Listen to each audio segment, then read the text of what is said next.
left off yesterday when Moshe Rabbeinu sets up the judicial system and the qualifications of the judges.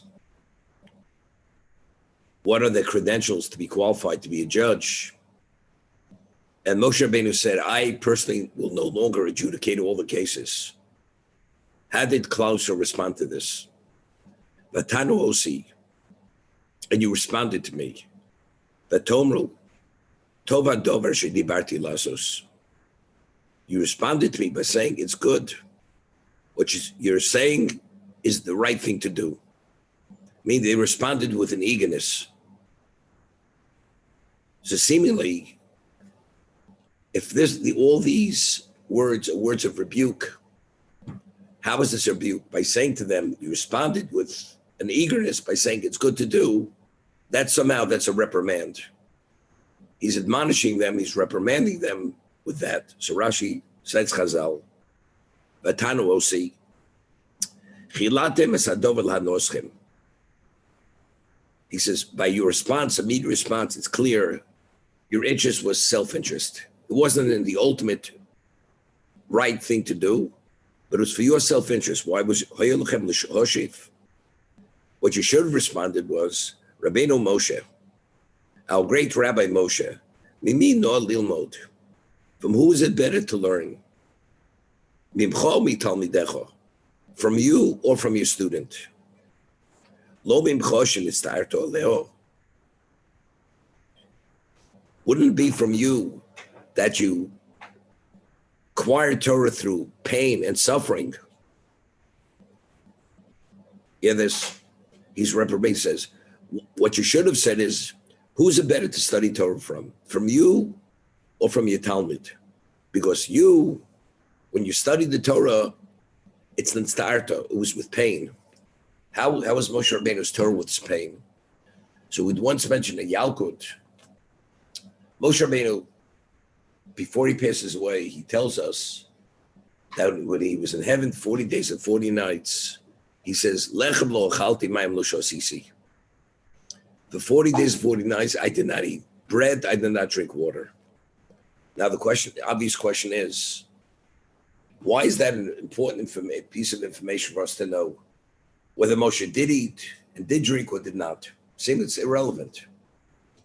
He's bringing the Torah from Shamayim, from heaven, which God taught him.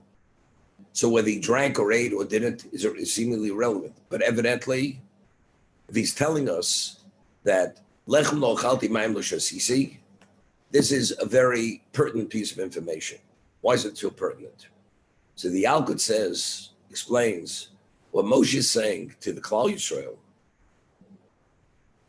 Kishem shemosarti domi v'cheldi oleo. As when I acquired the Torah from Hashem, I gave my blood and my fat for the sake of the Torah, meaning I compromised my physicality. And that's why I had the greatest capacity to acquire the Torah. Identically, if you want to acquire the Torah, you must win yourself from physicality.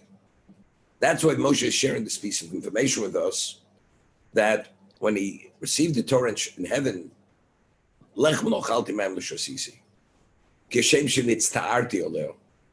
as I was pained, I suffered for it. So Moshe Rabbeinu was saying to Klal Yisrael, for who would it be better to study Torah? For me,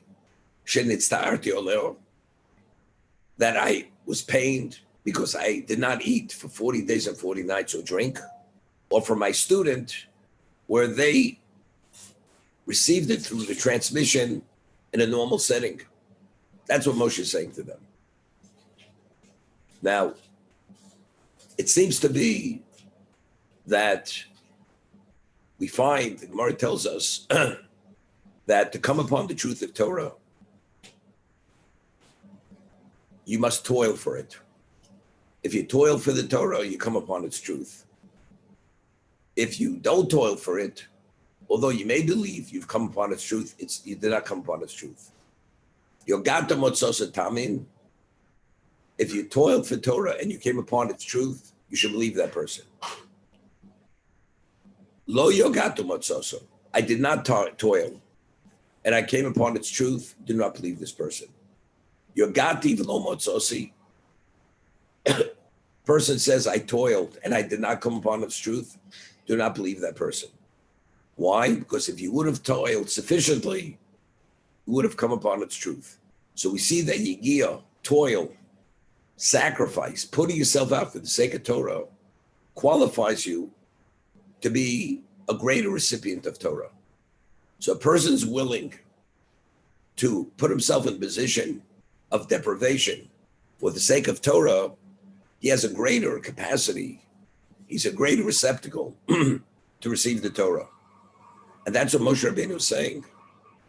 Who would have been better, to study Torah from? For me or for my student? Shenitzta'arti oleh. That's what Moshe is saying. I mean, if I would have said it, I would have said it this way.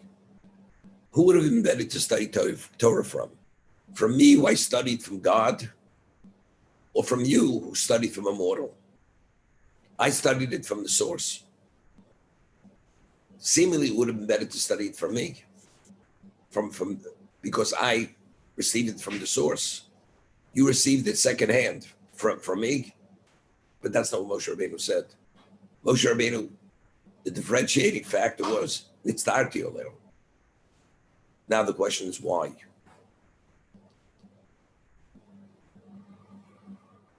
Chazal tell us that when Moshe gave the Torah Klal Yisrael, Haisa Shechina medaber to Krono.